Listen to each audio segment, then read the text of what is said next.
Ika, magliligtas na tao. Sa tingin mo, sino ka? Iyon ang mga salitang binitiwan ng isang blonde na babaeng doktor mula sa Amerika habang tumatawa ng mapang-asar.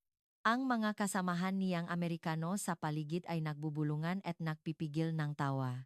Ngunit makalipas ang 2 oras, ang kanyang mukha ay namumutla at naninigas. Nang bumukas ang pinto ng operating room at lumabas ang Pilipinong iyon, ang pasyenteng halos mamatay na ay muling nabuhay. Ang pagdurugo na hindi niya mapigilan ay nahinto sa loop lamang ng 10 minuto. Sa nanginginig na boses, nagtanong siya, "Sino ka ba talaga?" Kung interesado ka sa nakakagulat na kwentong ito na naganap sa isang ospital sa Baltimore, USA, mangyaring mag-subscribe sa aming channel. Madaling araw pa lamang nang unang tumapak si Miguel Santos sa Tarangkahan NG Johns Hopkins Medical Center. Simula NG Pebrero, at tulad NG dati, malamig pa rin ang hangin sa Baltimore. Sa ilalim ngang kulay abong kalangitan, ang gusali ngang ospital ay tila may mabigat na aura. Si Miguel, 30 taong gulang, ay may bitbit na lumang itim na backpack at dahan-dahang pumasok sa gusali.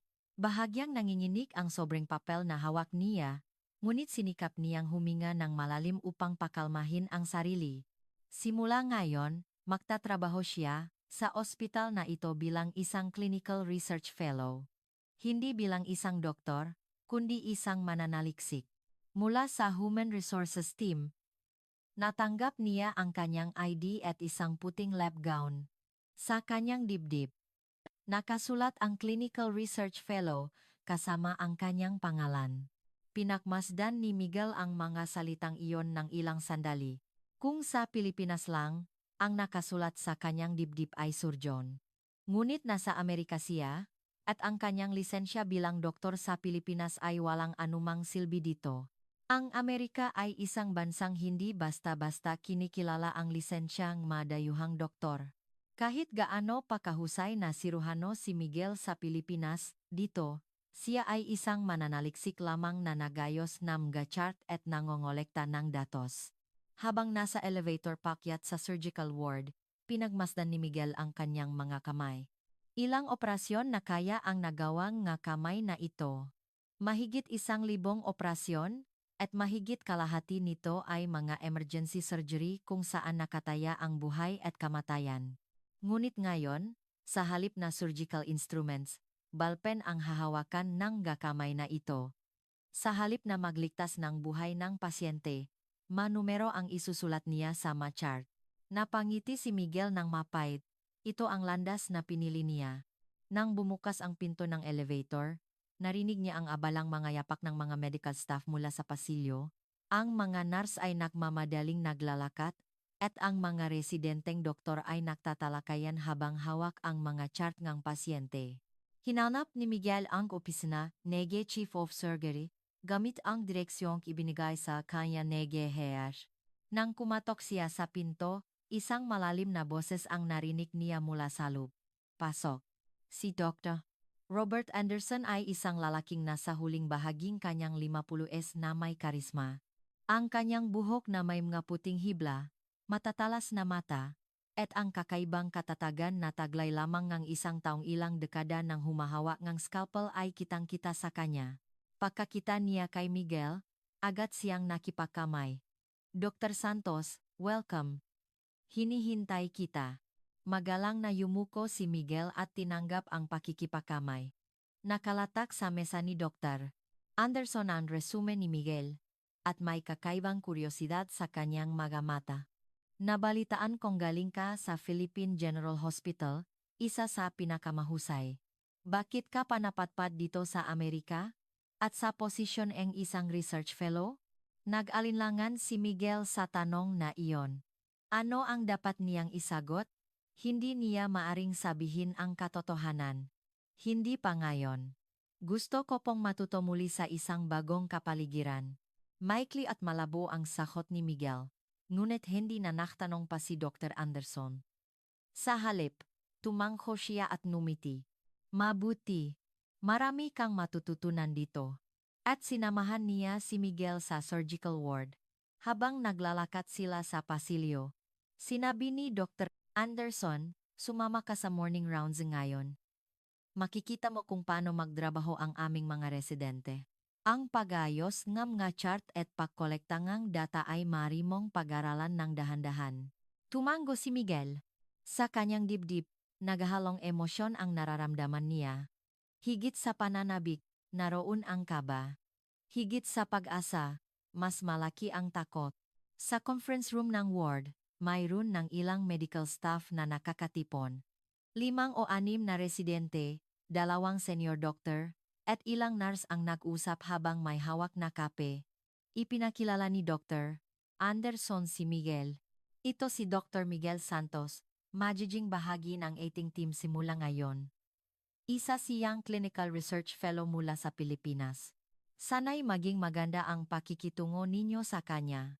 Sa mga salitang iyon, napatingin ang mga tao kay Miguel, mga tingin na may halong kuryosidad at kawalang interes.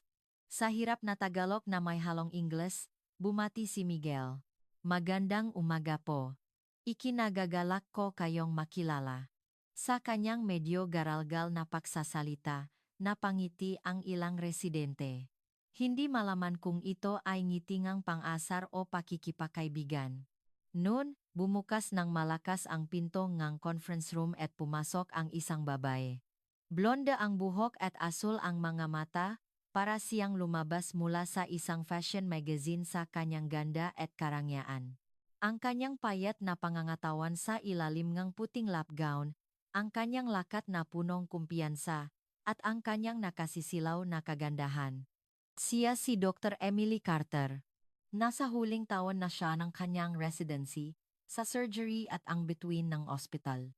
Kumuha si Emily ng isang tasangang kape, umupo, at tumingin sa paligid. At naktama ang kanilang nga mata ni Miguel na nakatayo sa sulok. Malamig at matalim ang kanyang tingin. Bagong research fellow? Tanong ni Emily. Si Dr. Anderson ang sumagot. Si Dr. Miguel Santos mula sa Pilipinas. Sinuri ni Emily si Miguel mula ulo hanggang paa, at pagkatapos ay ngumisi. Galing sa Asya, ano? Hindi ko alam kung ano ang inaasahan mong matutunan dito. Sa mga salitang iyon, naktawanan ang ibang residente. Walang sinabi si Miguel.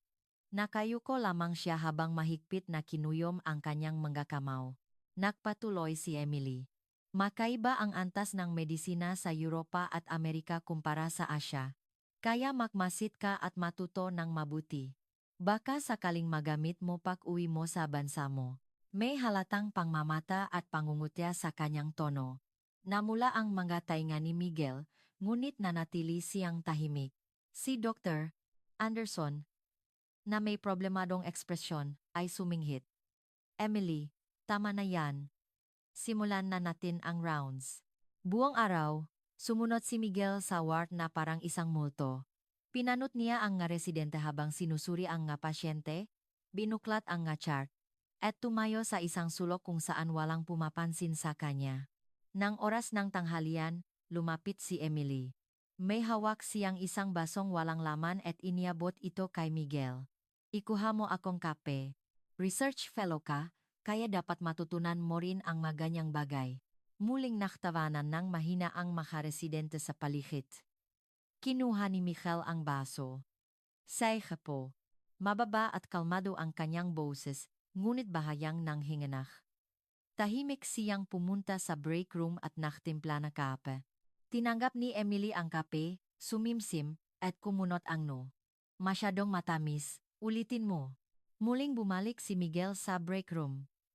Sa pagkakataong ito, kaunti lang ang asukal na inilagay niya. Ngunit umiling pa rin si Emily. Masyado namang mapait. Sa Pilipinas ba? Hindi kayo marunong magdimpla ng kape? Lalong lumakas ang tawanan ng gataw sa paligid.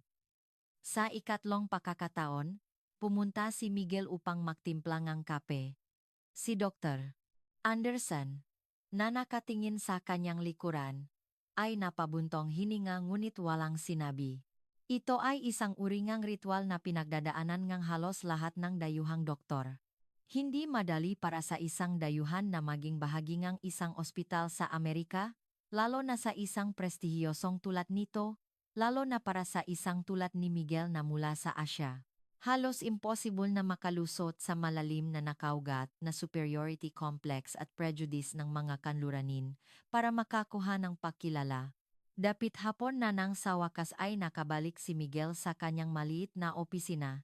Nakakahiya itong tawaging opisina. Isang maliit na silid na walang bintana. Isang mesa.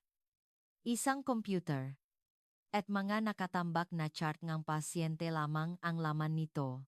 Umupo si Miguel sa silya at napabuntong hininga ng malalim. May naramdaman siyang mainit na bagay na umaakyat sa kanyang dibdib, ngunit pinigilan niya ito. Ito ang landas na pinili niya. Kung isipin niya ang dahilan kung bakit siya umalis sa Pilipinas at pumunta sa Amerika, kaya niyang tiisin ang ganitong uri ng pang-iinsulto. Hindi. Kailangan niyang tiisin. Ngunit hindi nagbago ang determinasyon sa mga mata ni Miguel. Binuklat niya ang mga chart sa kanyang mesa at sinimulang basahin ang mga ito ng isa-isa at maingat. Ang kondisyon nege pasyente, mage tala nege operasyon, resulta nege keke pagsusuri, mage inresetang gamot lahat ay sinurin niya ng detalyado. At sa isang iglap, natigilan siya. May napansin siyang kakaiba sa chart na isang pasyente. Ang mga numero sa blood test ay wala sa normal na saklaw. At ang pagaling pagkatapos ng operasyon ay hindi umayon sa inaasahan. Naging matalas ang tingin ni Miguel. Ito, baka. Binuklat niya muli ang chart. At sa isa o dalawa pang chart, nakakita siya ngang parehong pattern. Mabilis na nakalkula ang isip ni Miguel. Ang masintomas ng pasyente, ang paraan ng operasyon, ang prognosis kapag pinagsama-sama lahat, isang posibilidad ang lumitaw. Ngunit agad siyang umiling. Hindi ito isang bagay na dapat niyang pakialaman. Isa lamang siyang research fellow, at ang madoktor dito ay hindi makikinig sa kanyang opinyon. Lalo na ang isang tulad ni Emily. Tahimik na isinara ni Miguel ang nga chart. Binuksan niya ang computer at sinimulan ang pag-input ng data. Ito ang kanyang trabaho. Mag-obserba, magtala, at manahimik. Ganito lumipas ang unang araw. Lumipas ang isang linggo, ngunit walang palatandaan na bubuti ang kalagayan ni Miguel. Araw-araw, pumapasok siyang alas 8 ngang umaga at umuwi pakalipas ang alas 9 ngang gabi. Sa mahabang panahong iyon, ang tanging trabaho ni Miguel ay mag-ayos ng ma-chart ng pasyente, mag-input ng matala ng operasyon, at maging utusan ng mga residente. Lalo na si Emily, ginamit niya si Miguel na parang personal na katulong. Ang pagpapakuhang kape ay karaniwan na. Ngunit inutusan din siyang bumili ng sandwich para sa tanghalian o magprint ng nga materyales para sa pulong. Isang hapon, habang naglalakad si Miguel sa pasilyo, nakita niya si Emily na nakatayo kasama ang ibang mga residente, nagtatawanan. Narinig ni Miguel ang kanilang usapan. Ganyan ba talaga kamo ang mga Pilipino? Kahit anong iutos mo, tango lang ng tango, sabi ni Emily. Sumang-ayon ang isang residente. O nga, parang makakamuha lang lahat ng mga Asyano. Walang ekspresyon, hindi mo alam kung ano ang iniisip. Nagtawanan sila ng mahina. Dumaan si Miguel sa kanilang tabi. Na kunwari siyang walang anuman, na parang wala siyang narinig.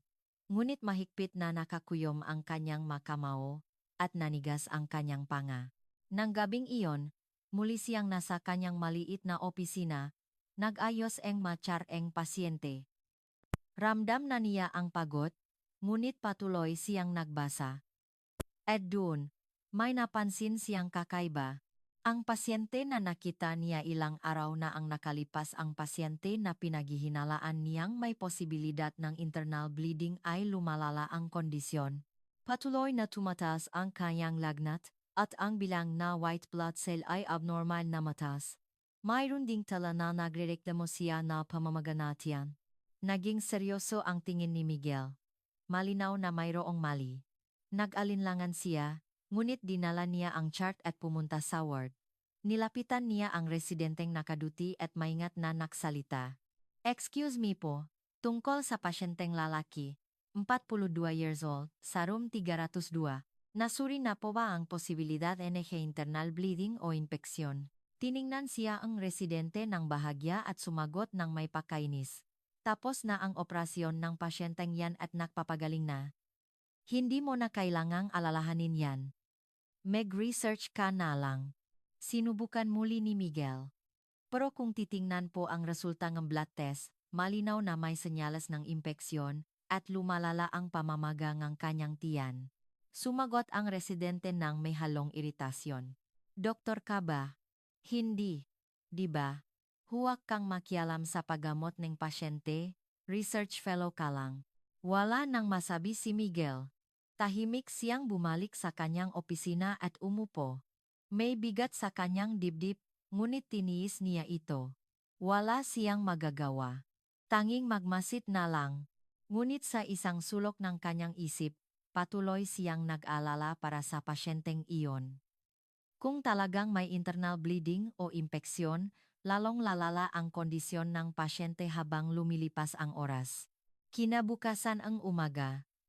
Pagdating ni Miguel sa trabaho, magulo ang ward. Ang manars ay nakmamadaling tumatakbo, at ang mga doktor ay nakmamadali papunta sa isang direksyon. Nakaramdam si Miguel ng masamang kutob. At tama ang kanyang kutob. Ang pasyenteng inalala niya kagabi ay nakaroon ng biglaang matinding sakit sa tiyan at nasa emergency situation. Ang pasyente ay biglang dumaing ng matinding sakit sa tiyan bandang 4:00 ng madaling araw, biglang bumaksak ang presyon ng dugo at nakshock.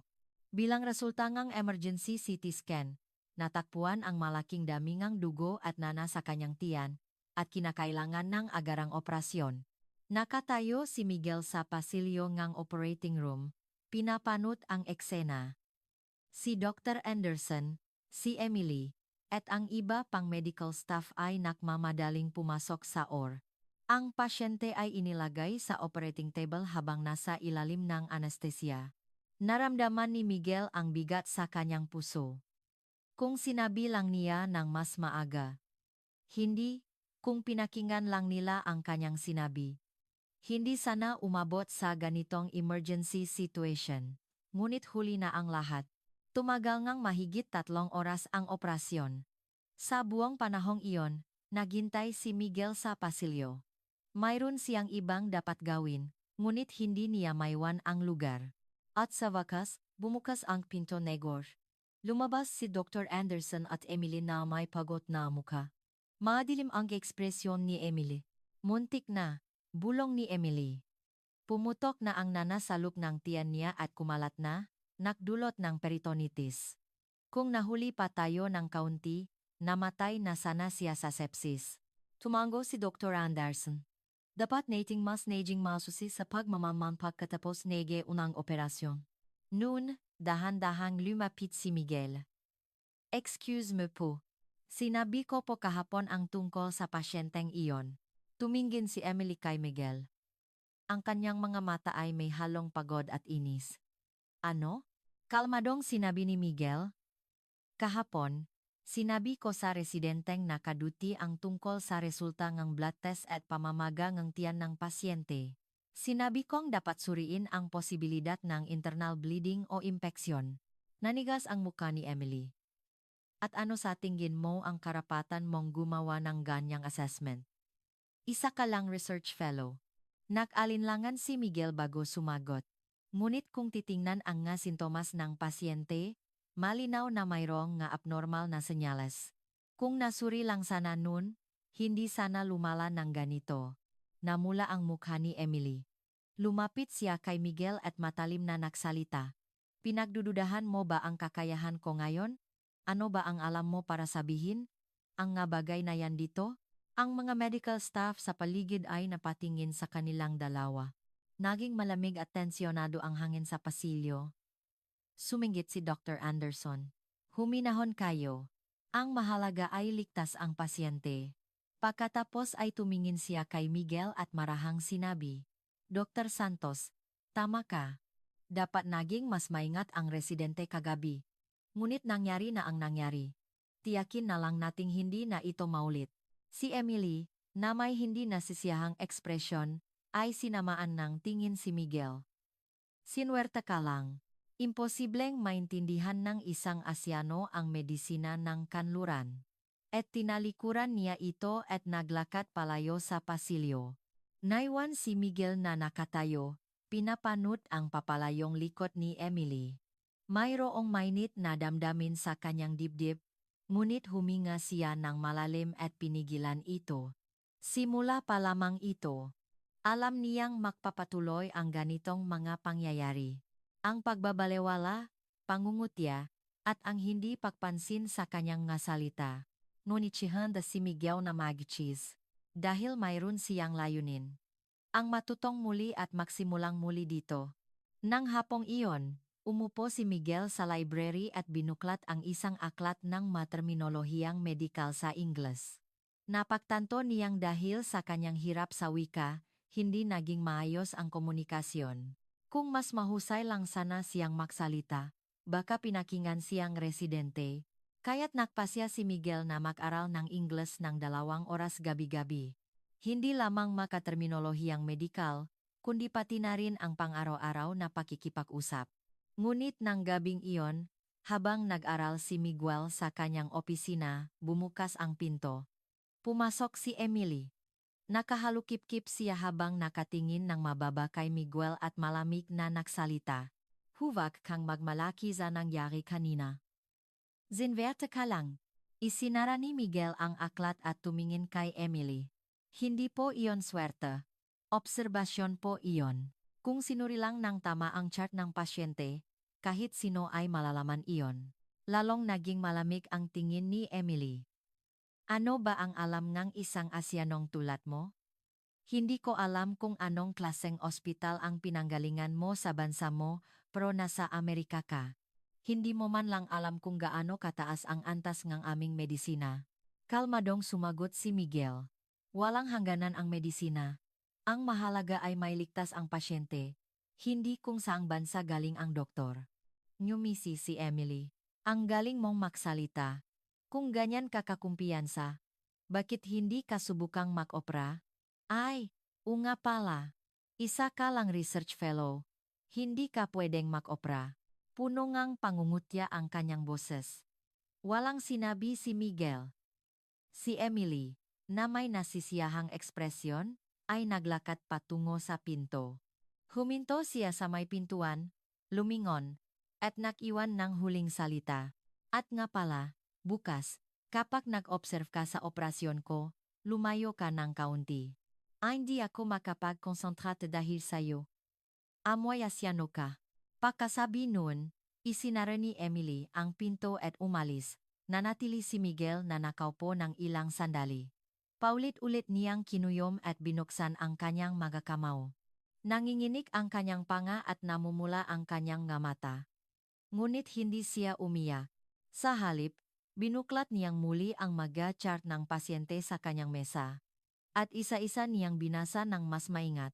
Balang araw, papatunayan niya na hindi lang siya isang simpleng research fellow. Na isa rin siyang doktor na kayang magligtas ng mga pasyente. Ngunit nun, napako ang tingin ni Miguel sa isang sulok ngang monitor ng emergency room. Ipinapakita sa monitor ang real-time na impormasyon ng dumarating na pasyente. Napako ang tingin ni Miguel sa isang partikular na entry. 3 pasyente mula sa isang aksidente sa sasakyan ang sabay-sabay na dinadala. Tinatayang darating sa loob-ng 20 minuto, at isa sa kanila ay nasa kritikal na kondisyon. Pinakmasdan ni Miguel ang monitor ng ilang sandali. Multiple trauma patient. Nangangahulugan itong maraming organ ang nasira, at ang operasyon ay magiging komplikado at mapanganib. Agad na nakaroon ng alerto sa buong ospital. Umalinggaw-ngaw ang emergency call sa mga speaker, at ang mga siruhano ay nagsimulang magtipon sa emergency room. Lumabas din si Miguel sa pasilyo. Si Dr. Anderson ay nagbibigay ng mga utos sa mga residente. At si Emily ay nakasuot ng surgical gown. Emily, Ikaw ang hahawak sa pinakakritikal na pasyente. Dr. Chen, sa pangalawang pasyente. Ako na ang bahala sa natitira. Matatag ang boses ni Dr. Anderson. Sumagot si Emily habang tumatango. Opo, Chief. Pakalipas ngang 20 minuto, 3 ambulansya ang sabay-sabay na dumating sa pasukan ngang air. Kasabay ngang tunok ng sirena, ang mga paramedic ay nakmamadaling itinulak papasok ang mga stretcher na may lulang mga pasyente. Mga damit na puno ng dugo, maputlang mukha na may oxygen mask, at ang tunog ng alama mula sa mga life support machine ang pumuno sa iya. Nakatayo si Miguel sa isang sulok ng pasilyo, pinapanot ang eksena. Kung sa Pilipinas lang, nakasuot na siya ng surgical gown ngayon at humahawak ng pasyente. Ngunit dito, isa lamang siyang manonot. Ang pasyenteng hawak ni Emily ay isang lalaking nasa unang bahagi ngang kanyang 30s. Naktamo siya ngang malubhang pinsala sa dibdib at tiyan mula sa isang car rollover accident. Mabilis na nagulat ang paramedic. Blood pressure 90/60, pulse 120, hirap huminga. Nagsalin na kami ng 2 bag ng dugo sa field. Mabilis na sinuri ni Emily ang kondisyon ng pasyente at nagbigay ng utos. Dalhin agad sa OR. Laktawan na ang CT scan. Buksan agad. Wala na tayong oras. Tahimik na pinanut ni Miguel ang proseso. Mabilis ang desisyon ni Emily at malinaw ang kanyang mautos. Walang duda. Isa siyang mahusay na doktor. Ngunit may ibang nakita si Miguel. Bahagyang namamaga ang lig ng pasyente at hindi regular ang kanyang pahinga. Nag-alinlangan si Miguel ng kaunti, ngunit lumapit siya. Maingat siyang lumapit kay Emily at nagsalita. Excuseme po. Nasuri na po ba ang posibilidad de negemen pneumothorax? May pamamaga sa leg niya at hindi regular ang pahinga. Lumingon si Emily kay Miguel. Malamig at matalim ang kanyang tingin. Anong sinasabi mo, na may nakaligtaan ako? Kalmadong sinabi ni Miguel, sa tingin ko po, mas mabuting suriin. Kung may pneumothorax, maaring maging mas mapanganib habang nasa operasyon. Ngumisis si Emily. Ano ba ang alam mo para makialam sa operasyon ko? Umalis ka diyan. Huwag kang sagabal. Itinulak niya si Miguel at pumasok sa OR kasama ang pasyente. Malakas na sumara ang pinto ng OR at naiwan si Miguel na mag-isa sa pasilyo. Lumapit sa kanya si Dr. Anderson. Dr. Santos, anong sinabi mo? Umiling si Miguel. Wala po. Ngunit nabasa ni Dr. Anderson ang ekspresyon ni Miguel. Kung may ipinag-aalala ka, sabihin mo. Nag-alinlangan si Miguel ng kaunti bago nagsalita. Mukhang may subcutaneous emphysema sa leg ng pasyente.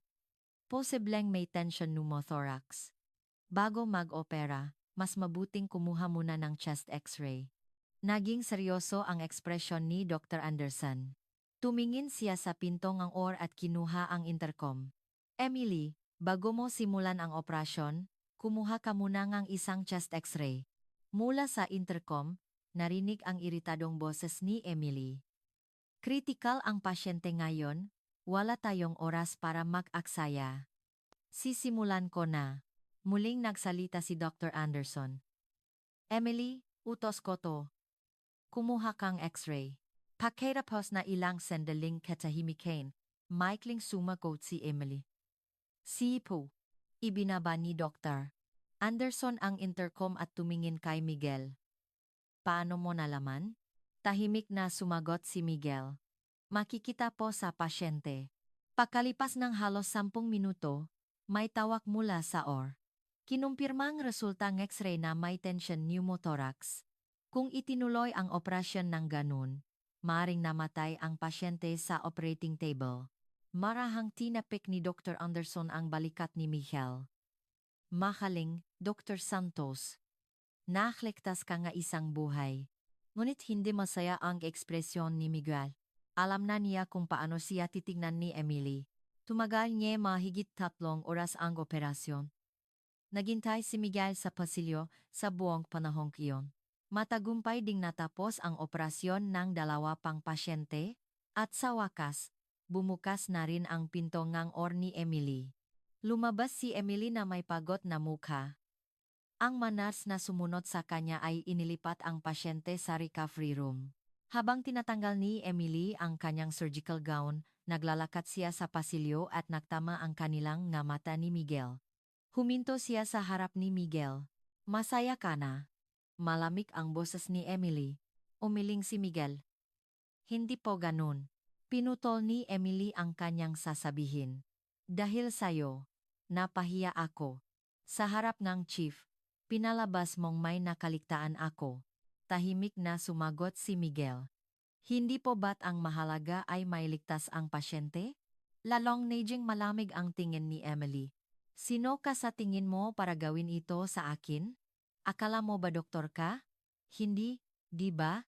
Research fellow ka lang na walang silbi. Napatingin ang ibang mga residente sa kanilang dalawa. Lumapit pa si Emily ng isang hakbang at nagsalita sa mababang boses.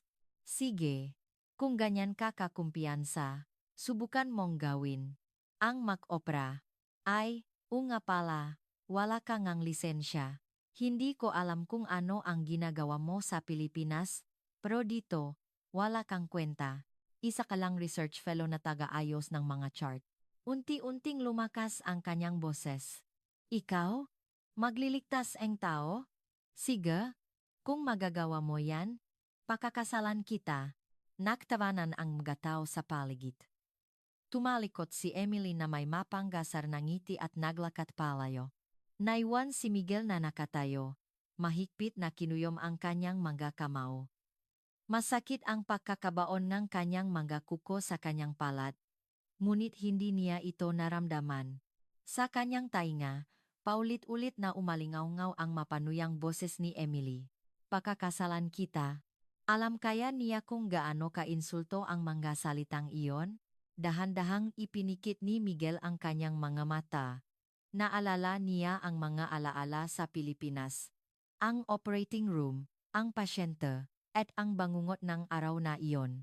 2 taon na ang nakalipas, si Miguel ay isa sa pinakamahusay na siruhano sa Pilipinas.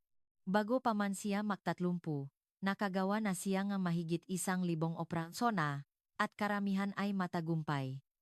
Tinawag siyang henyo ng kanyang makasamahan, at pinagkatiwalaan siya ng kanyang na pasyente. Ngunit sa araw na iyon, gumuho ang lahat. Isang pasyente mula sa aksidente sa sasakyan. Malawakang pagdurugo dahil sa multiple trauma. Pinakamalala ang sitwasyon. Ngunit kumpiyansa si Miguel. Nasanay na siya sa ganitong uri na operasyon. Naging mayos ang operasyon.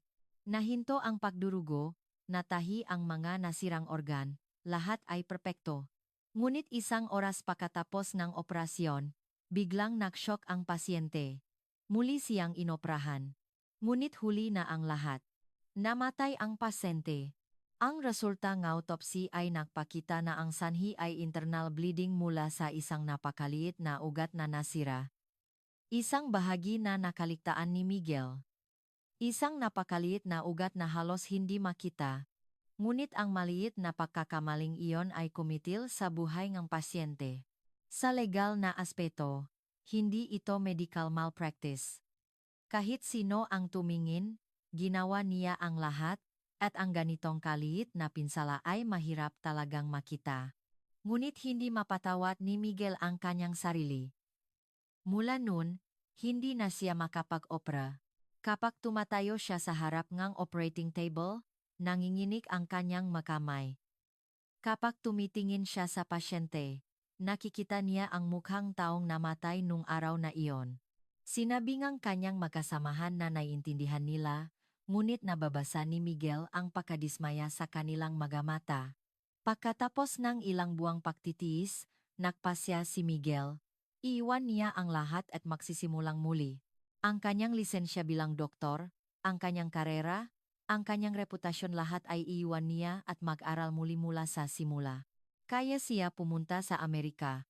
Sa isang lugar kung saan walang nakakakilala sa kanya. Sa isang lugar kung saan maari siyang magsimulang muli. Idinilat ni Miguel ang kanyang mga mata. Ang pasilyo ay maingay pa rin, at ang mga medical staff ay abalang naglalakat. Huminga siya ng malalim. Tama si Emily. Dito. Wala siyang kwenta. Ngunit balang araw, makakapag-opera siyang muli. Malalampasan niya ang trauma ngang araw na iyon at muling makakapagligtas ng mga pasyente. Hanggang sa panahong iyon, kailangan niyang magtiis. Gaano mang karaming insulto, gaano mang karaming pakbabalewala. Nang gabing iyon, binuklat ni Miguel ang isang textbook ng American Medicine sa kanyang opisina. Binasa niya ang bawat linya, bawat talata, at nagsulat ng matala. Kailangan niyang malampasan ang hadlang sa wika, maunawaan ang pagkakaiba sa kultura, at umangkop sa sistema dito. Sa ganong paraan lamang siya muling makakatayo sa harap ng operating table. Hating gabi na, ngunit hindi inalis ni Miguel ang kanyang mamata sa aklat. Ngunit noon, 30 minuto pagkatapos nege operasyon, tumunog ang emergency bell sa silid nege pasyente. Napuno ang tunog ng emergency bell ang pasilyo.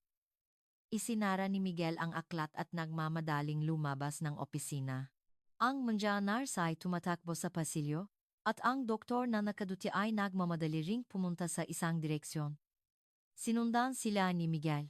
Ang emergency bell ay tumunog mula sa recovery room, at ang pasyente ay ang biktima ng aksidente sa sasakyan na inoperahan ni Emily kaninang hapon. Biglang lumala ang kondisyon nege pasyente.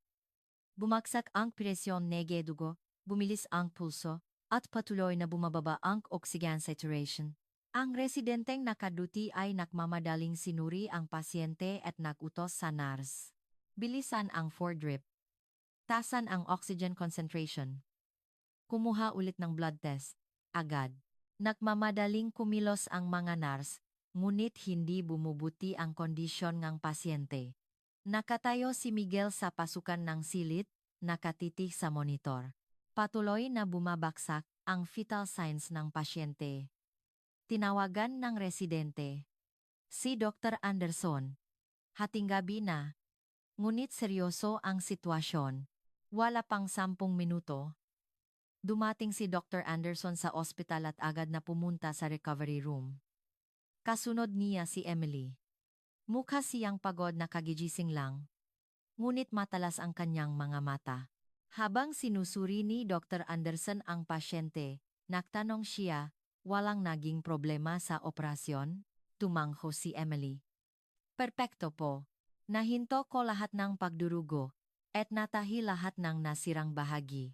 Ngunit ang kondisyon ng pasyente ay lumalala sa paraang hindi may paliwanag. Sinuri ni Dr. Anderson ang chart ng detalado at muling tiningnan ang mga resulta ng pagsusuri. At kumunot ang kanyang no, kakaiba. Sa surgical findings, walang problema. Si Emily, na may nag-aalalang expression, ay nakatitik sa pasyente. Kailangan po bang re-operation? Nakalinlangan si Dr. Anderson. Tingnan muna natin. Ilipat natin siya sa ECU, at mas paigtingin ang monitoring. Pinano ni Miguel ang lahat mula sa labas ng silid. Ang kanyang nga mata ay gumagala sa katawan ng pasyente. Ang bahagyang pamamaga ng tiyan, ang pagbabago sa kulay ng balat, ang abnormal na pattern ng pahinga, at ang pagbabago sa mga numero sa monitor. Mabilis na nakalkula ang isip ni Miguel. Mayroong nakaligtaan sa operasyon. Isang napakaliit na bahagi. Siguradong may patuloy na pagdurugo sa isang lugar na mahirap makita ni mata. Nagalinlangan si Miguel ng kaunti. Dapat ba siyang makialam muli? Kaninang hapon, ininsulto na siya ni Emily. Kung makikialam siyang muli, siguradong mas matinding pangungutya ang maririnig niya. Ngunit ang pasyente ay nag-agaw buhay. Habang lumilipas ang oras, lalong lalala ang kondisyon, at sa huli, wala nang magagawa. Huminga ng malalim si Miguel. At pumasok siya sa silid. Chief! Marahang umaling-ongaw ang boses ni Miguel. Lumingon si Dr. Anderson. At tumingin din si Emily kay Miguel. Puno ang inis ang mga mata ni Emily. Kalmadong sinabi ni Miguel. Sa tingin ko po, dapat nating surin muli ang posibilidad ng internal bleeding. Patuloy na namamaga ang tiyan ng pasyente, At kung titiknan ang pattern ng pagbaba ng presyon ng dugo, kahina-hinala ang internal bleeding. Agad na sumalungat si Emily. Sinuri ko na lahat na pagdurugo sa operasyon. Walang problema. Tumango si Miguel. Naintindihan ko po. Ngunit ang pinsala sa maliliit na ugat ay mahirap makita sa operasyon. Lalo na sa kasong multiple trauma, maaring pumutok ang isang maliit na ugat paglipas ng oras. Namula ang mukha ni Emily. Sinasabi mo na naman bang may nakaligtaan ako? Hindi mo man lang nakita ang operasyon? Paano mo nalaman yan? Tahimik na sumagot si Miguel. Makikita sa kondisyon ng pasyente. Kailangan nating kumuha ng CT scan ngayon din? O isalang-alang ang re-operation? Natahimik ang silit. Tiningnan ni Dr. Anderson si Miguel at si Emily ng salitan. Ang residenteng nakaduty ay nakatayong hindi comfortable. Lumapit si Emily ng isang hakbang. Research fellow ka lang. Ilang beses ko bang sasabihin sa'yo na huwag kang makialam sa paggamot? Hindi umatras si Miguel. Nagagaw buhay ang pasyente. Hindi mahalaga ngayon kung sino ang tama o mali. Ang mahalaga ay mailigtas ang pasyente. Tumatas ang boses ni Emily. Ano ba ang alam mo? Hindi ko alam kung ano ang ginagawa mo sa Pilipinas, pero nasa Amerika tayo at ako ang doktor dito. Manut ka na lang. Nanigas ang panga ni Miguel. Nakataya ang buhaing pasyente. Hindi natin dapat hayaang mamatay ang pasyente dahil sa pride. Ngumisi si Emily. Pride? Nakakatawa. Ano ang matututunan ko sa isang Asyanong tulad mo? Hindi mo man lang alam kung gaano kataas ang antas ng medisina sa bansa namin. Sumingit si Dr. Anderson. Huminahon kayo. Pareho. Kayo. Tumingin siya kay Miguel at nagtanong, Dr. Santos, sigurado ka ba? Tumango si Miguel. Opo, sigurado po ako. Nag-isip si Dr. Anderson ng sandali at nag-decision. CT scan muna natin. Suriin natin para makapag-decision. Tumutol si Emily. Chief, pasyente ko po ito. Pagkatiwalaan ninyo ang desisyon ko. Matatak ang boses ni Dr. Anderson. Mas mahalaga ang kaligtasan ng pasyente, Emily. Ilipat agad ang pasyente sa CT scan room. Sa prosesong iyon, sinamaan ng tingin ni Emily si Miguel. Hindi umiwas si Miguel sa kanyang tingin. Tumaas ang tensyon sa pasilyo. Nang suriin ni Dr. Anderson ang mga imahe, nanigas ang kanyang ekspresyon. May pagdurugo sa lupentian. May patuloy na pagtagas ang dugo mula sa isang maliit na ugat malapit sa pankreas. Isang napakaliit na pinsala na hindi nakita sa operasyon. Tumingin si Dr. Anderson kay Emily. Simulan agad ang re-operation. Namutla ang mukha ni Emily. Wala siyang masabi.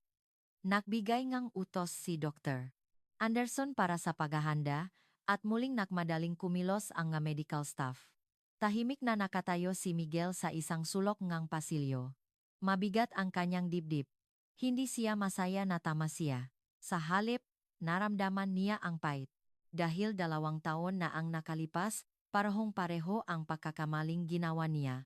Habang naghahanda para sa operasyon, lumapit si Emily kay Miguel. Malamig at punong-put ang kanyang mga mata. Masaya ka na. Ngayon, iisipin ng lahat na nakamali ako. Umiling si Miguel. Hindi po iyon ang mahalaga. Ang mahalaga ay maligtas ang pasyente. Ngumisi si Emily. Huwag kang magsinungaling. Gusto mo akong ipahiya, di ba? Gusto mong ipakita na mas magaling ang isang Asyano sa isang Amerikanong doktor. Tiningnan ni Miguel si Emily ng diretso. Gusto ko lang pong iligtas ang pasyente. Kung anuman ang tingin ninyo sa mga Asyano, hindi ko iyon problema. Ngunit ang buhay ng pasyente, hindi ko maring isawalang bahala. Nagbago ang tingin ni Emily. Hindi malaman kung galit, naguguluhan, o may iba pang emosyon. Tumalikot siya at nagtungo sa OR.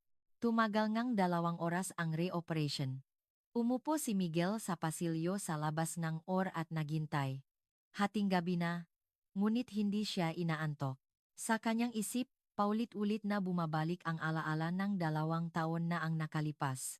Ganun din ang nangyari nun. Perpekto ang operasyon, ngunit pakalipas ng ilang oras, biglang lumala. At reoperation. Ngunit huli na. Ipinikit ni Miguel ang kanyang nga mata. Sana, sa pagkakataong ito, maligtas ang pasyente. Madaling araw, bandang 2:00, nang sa wakas ay bumukas ang pinto ngang or. Lumabas si Dr. Anderson. Pagod ang kanyang ekspresyon, ngunit may bakas ng ginhawa. Matahumpay. Nahanap namin ang pinakmumula na pakturuko at natahi. Stable na ang pasyente. Huminga ng malalim si Miguel. Ligtas. Ligtas ang pasyente. Lumapit si Dr. Anderson kay Miguel at tinapik ang kanyang balikat. Dr. Santos, salamat. Dahil sa'yo, nailigtas natin ang pasyente. Ngunit nun, lumabas din si Emily mula sa OR. Baluktot ang kanyang mukha at namumula ang kanyang mamata. Pakakita niya kay Miguel, lumapit siya.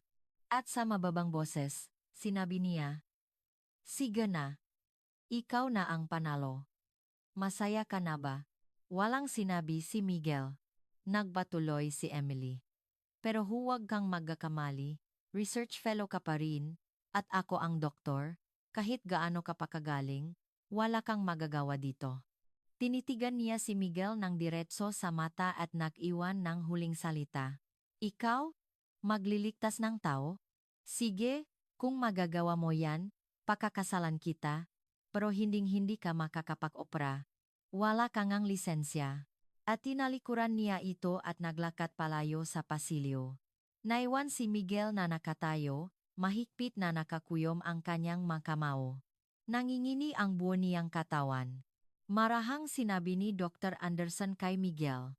Hindi naman talaga ganyan si Emily. Nasaktan lang ang pride niya. Tumango si Miguel. Hindi dahil naintindihan niya, kundi dahil wala na siyang ibang masabi.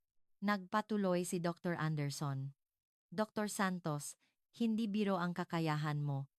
Saan ka nag-aral?"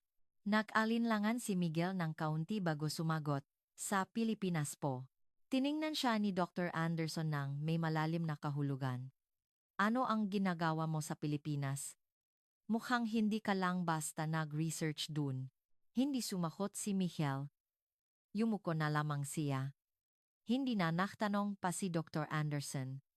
"Siya. Kung ayaw mong sabihin, ayos lang. Ngunit isang bagay ang sigurado. Isa kang espesyal na tao." Bumalik si Miguel sa kanyang opisina. Umupo siya at tumingin sa labas ng bintana. Ang kalangitan ng Baltimore ay madilim pa rin, at tahimik ang lungsod. Sa loob ng kanyang dibdib, mayroong kumukulo. Hindi galit, hindi lungkot, kundi ibang emosyon. Baka pag-asa iyon. Ngayong gabi, nagligtas siyang isang pasyente. Kahit hindi siya nag-opera, kahit hindi siya humawak ang scalpel, baka sakaling makapagsimula siyang muli. Sa sandaling iyon, dahan-dahang sinimulan ni Miguel na isuot ang isang surgical gown. Lumipas ang 4 na buwan. Tumaas ang tensyon sa ospital. Lantaran na iniwasan ni Emily si Miguel, at ang pakikitungo ng ibang mga residente kay Miguel ay naging kakaiba. Ang ilan ay tumitingin sa kanya ng may kuryosidad, habang ang iba ay patuloy na hindi siya pinapansin. Ngunit isa lang ang tanong sa isip ng lahat. Sino ba talaga ang Pilipinong research fellow na yon? Nang hapong iyon, muling nakaroon ng alerto sa buong ospital. Isang malaking aksidente sa sasakyan. Isang truck at 2 kotse ang nakarambola sa highway, at 3 tao ang malubhang nasugatan. 15 minuto bago dumating ang ambulansya. Sa maikling panahong iyon, ang buong ospital ay naging parang isang larangan ng digmaan. Sabay-sabay na inihanda ang mga operating room, at sunod-sunod na nagtipon ang mga siruhano. Tulad ng dati, nakatayo si Miguel sa isang sulok ng pasilyo. Ang kanyang papel ay maging isang tagamasid. Ngunit sa kanyang dibdib, may mainit na kumukulo. Ang tunog ng mga dumarating na pasyente, ang mga yapak ng mga medical staff, Ang tunog ng emergency bell. Lahat ng ito ay pamilyar kay Miguel. Ito ang eksenang hindi na mabilang na beses niyang naranasan sa Pilipinas. Dumating ang mga ambulansa. Ang unang pasyente ay isang lalaking nasa 40s na may malubhang pinsala sa dibdib. Ang pangalawa ay isang babaeng nasa 50s na may pinsala sa tiyan at balakang. At nang ibaba ang ikatlong pasyente, tumaas ang tensyon sa buong air. Isang binatang lalaki na mukhang nasa unang bahagi ng kanyang 20s, ngunit puno ng dugo ang buong katawan at walang malay. Nagmamadaling nagulat ang paramedic. Nag-cardiac arrest na siya isang beses sa field na revive namin sa defibrillation. BP 70/40, pulse 140.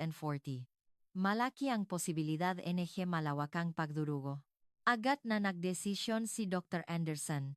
Emily, hawakan mo ang pasyenteng ito, siya ang pinakakritikal, kaya ikaw ang dapat gumawa. Nag-alinlangan si Emily ng kaunti, ngunit tumango. Opo, mabilis niyang sinuri ang pasyente at nagbigay ng utos. Dalhin agad sa OR. Laktawan na ang CT scan, buksan agad, wala na tayong oras. Inilipat ng medical staff ang pasyente sa OR, at sumunod si Emily. Pinanot ni Miguel ang eksena. Hindi normal ang kondisyon ng pasyente. Malubha ang pamamagang tiyan, maputla ang kulay ng balat, at hindi regular ang pahinga. Higit pa rito, mukhang hindi matatak ang kanyang balakang, na nangangahulugang may pelvic fracture. Ang pelvic fracture ay madalas na may kasamang malawakang pagdurugo. Tumunog ang alarma sa isip ni Miguel. Hindi ito isang ordinaryong abdominal trauma. Pumunta si Miguel sa OR. Siyempre, hindi siya makakapasok, ngunit maaari niyang panorin ang operasyon sa pamamagitan ng salaming bintana. Sinimulan na ni Emily ang paghiwa, at pagbukas ng tiyan, bumulwak ang dugo. Pinsala sa atay. Mabilis na natakpuan ni Emily ang pinakmumulan ng pagdurugo at pinigilan ito. Ngunit may ibang nakita si Miguel. Mayroong bahaging nakaligtaan si Emily. Kinatok ni Miguel ang pintong R. Lumabas ang isang nurse. Sinabi ni Miguel, "Pakisabi kay Dr. Carter. Kailangan din niyang suriin ang pagdurugo sa balakang." Tumango ang nurse at pumasok. Pakaraan ng ilang sandali, narinig ang boses ni Emily mula sa intercom. "Abala ako ngayon, huwag kang manggulo, malubha ang pagdurugo sa atay." Muling nagsalita si Miguel. Hindi lang pagdurugo sa atayan. Siguradong may retroperitoneal bleeding din dahil sa pelvic fracture. Pakisuri. Hindi sumagot si Emily. Nagpatuloy ang operasyon, at nakaton si Emily sa pagtahi ng pinsala sa atay. Lumipas ang 15 minuto, 20 minuto. Nahinto ang pagdurugo, ngunit hindi pa rin stable ang presyon ng dugo ng pasyente. Patuloy silang naksalin ng dugo, ngunit walang epekto. Nagtanong si Dr. Anderson mula sa loop ng OR. Wala na bang ibang pinakmumulang na pagdurugo? Muling senyuri ni Emily ang tiyan. Mukhang atay lang ang may problema. Ngunit patuloy na lumalala ang kondisyon ng pasyente. Bumagsak ang presyon ng dugo, lalong bumilis ang pulso, at nagsimulang bumaba ang oxygen saturation. Muling kinatok ni Miguel ang pinto ng OR. At sa pagkakataong ito, direkta niyang kinuha ang intercom. Suriin ninyo ang retroperitoneum. Siguradong may pinsala sa ugat sa bandang balakang. Narinig ang iritadong boses ni Emily. "Ano ba ang alam mo para paulit-ulit na makialam? Nag-opera ako." Suminggit si Dr. Anderson. "Emily, suriin mo na lang." Bagamat hindi sang-ayon, sinuri ni Emily ang retroperitoneum. At sa sandaling iyon, natigilan siya. Mayroong malaking dami ng dugo na naipon sa retroperitoneal space. Pumutok ang isang ugat sa balakang at patuloy na nagdurugo. Namutla ang mukha ni Emily. "Hindi ko kayang i-access ang bahaging ito." Agad na nagdesisyon si Dr. Anderson. "Tawagin ang vascular surgery." Bilis. Nagmamadaling tumawag ang nurse, ngunit ang vascular surgeon ay nasa gitna ng ibang operasyon. Kailangan nilang maghintay ngang hindi bababa sa 30 minuto. Naupakita na problema si Dr. Anderson. Hindi na ebot ang pasyente na 30 minuto. Nanigas sa tensyon ang loop ng or. Pinanot ni Miguel ang eksena mula sa salaming bintana. Nagagabuhay ang pasyente. Bawat segundo, umagos ang dugo, at unti-unting nawawala ang kanyang buhay. Nangingini ang mga kamay ni Miguel. Naalala niya ang 2 taon na ang nakalipas. Ganun din ang nangyari. Nag-agaw buhay ang pasyente, ngunit wala siyang magawa. Ngunit iba ngayon, kaya niya. Mahirap ang operasyon sa pinsala sa ugat sa balakang, ngunit hindi impossible. Nasanay na si Miguel sa ganitong uri ng operasyon. Huminga ng malalim si Miguel. At nagpasya siya. Hindi na siya maaring magtago pa. Kailangan niyang iligtas ang pasyente. Binuksan ni Miguel ang pinto ang or at pumasok. Nagulat si Emily at lumingon din si Dr. Anderson. Dr. Santos, nasa operating room ka, sabi ni Dr. Anderson, ngunit hindi uminto si Miguel. Kaya ko po ito. Tahimik enguni matatag ang boss ni Miguel. Ngumisi si Emily. Ano? Ikaw? Isa ka lang research fellow. Hindi ka nga makapag-opera. Wala ka pang lisensya. Tiningnan ni Miguel si Emily ng diretso. Hindi iyan ang mahalaga ngayon. Nag-aagaw buhay ang pasyente. Kung hihintayin natin ang vascular surgeon, mamamatay ang pasyente. Nagtanong si Dr. Anderson. Dr. Santos, sigurado ka bang kaya mo? Tumango si Miguel. Opo. Nasanay na ako sa ganitong operasyon sa Pilipinas. Natahimik ang or sa masalitang iyon. Tiningnan ni Emily si Miguel ng may pagdududa. Doktor ka sa Pilipinas? Hindi sumagot si Miguel. Tiningnan lamang niya si Dr. Anderson. Nag-alinlangan si Dr. Anderson ng ilang sandali. Maaring makaroon ng legal na problema. Ang pag-opera ng isang taong walang lisensya ay isang malaking paglabag. Ngunit nag-aagaw buhay ang pasyente, at wala ng ibang pagpipilian. Dahan-dahang tumango si Dr. Anderson. Gawin mo. Ako ang mananagot. Tumutol si Emily. Chief, hindi po ito tama. Hindi man lang natin alam kung sino siya. Matatak na sinabi ni Dr. Anderson. Mas mahalaga ang buhay ng pasyente, Emily. Umatras ka. Umatras si Emily na may hindi nasisiyahang ekspresyon. Lumapit si Miguel sa operating table. Inabutan siya ng nurse ng surgical gloves. At dahan-dahan niya itong isinuot. Hindi nanginginig ang kanyang makamay. Kakaiba. Sa loob ng 2 taon, nanginginig ang kanyang makamay kapag tumatayo siya sa harap ng operating table. Ngunit ngayon, hindi man lang. Tumingin si Miguel sa tiyan ng pasyente. Ang dugo na naipon sa retroperitoneal space at ang pumutok na ugat na nakatago sa loob nito. Tumpak na natukoy ng mamata ni Miguel ang problema. Pinsala sa isang sangay ng internal iliac artery. Isang lugar na mahirap i-access at mahirap makita. Ngunit hindi imposible. Tahimik na sinabi ni Miguel, "Retractor please." Inabot ng nurse ang retractor, at sa bihasang mga kamay, nakuha ni Miguel ang malinaw na view. At nagsimula siya. Ang nga galawng kamay ni Miguel ay tumpa, mabilis, at walang pag-aalinlangan. Parang isang sining na pinag-aralan ng matagal. Ang kanyang nga kamay ay sumasayaw sa loob ng tiyan. Natagpuan ang pinagmumulan mega pagdurugo, kinontrol ang mega ugat, at inayos ang mega nasirang tisyu. Lahat ng tao sa OR ay napigil ang hininga habang nanonood. Unti-unting lumaki ang mga mata ni Emily. At puno ng pagkamangha ang mukha ni Dr. Anderson. Lumipas ang 10 minuto.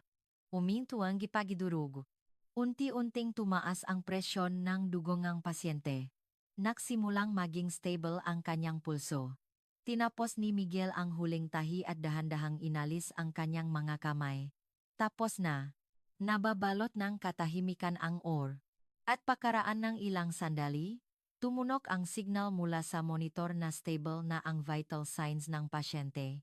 Dahan-dahang tumango si Dr. Anderson. Kamangga-mangga, Dr. Santos. Wala masabi si Emily. Nakatulala lamang siya kay Miguel. Habang tinatanggal ni Miguel ang kanyang surgical gloves, tahimik siyang nagsalita. Magiging maayos na ang pasyente.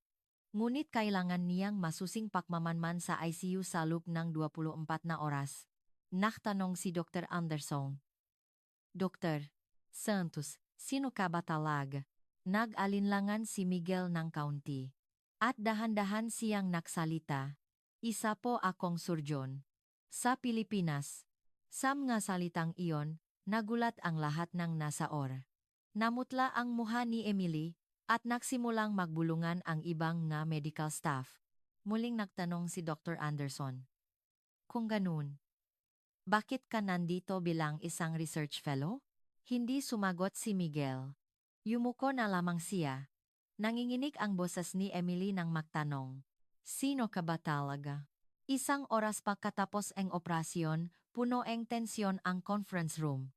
Naroon si Dr. Anderson, si Emily, ang ibang mga residente, at si Miguel. Lahat ng tingin ay nakatuon kay Miguel. Si Dr. Anderson, ang unang nagsalita.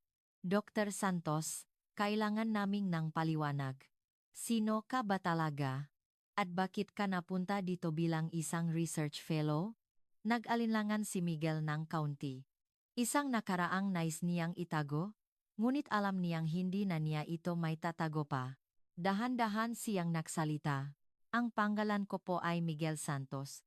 Nagtapos ako sa University of the Philippines College of Medicine at natapos ko ang aking residency sa Philippine General Hospital. Nagbulungan ang mga tao sa conference room. Lumaki ang mga mata ni Emily. At nagulat din ang ibang mga residente. Nagbatuloy si Miguel. Pagkatapos kong matching specialist, nautrabaho ay ko na 5 taong sa isang trauma center. Nakagawa akong mahigit 1,000 operasyon, at karamihan ay emergency surgery. Tumango si Dr. Anderson. Sa ganyang klaseng karanasan, siguradong kilala ka sa Pilipinas. Bakit mo iniwan ang lahat para pumunta dito? Dumilim ang ekspresyon ni Miguel. 2 taon na po ang nakalipas, isang pasyente ang namatay sa akin. Natahimik ang conference room. Nagpatuloy si Miguel. Isang biktima ng aksidente sa sasakyan. Multiple trauma at malawakang pagdurugo. Ginawa ko ang lahat na makakaya ko sa operasyon. Nahinto ang pagdurugo, natahi ang magana sirang organ, at inakala kong perpekto ang lahat. Ngunit 1 oras pagkatapos ang operasyon, muling nagshock ang pasyente.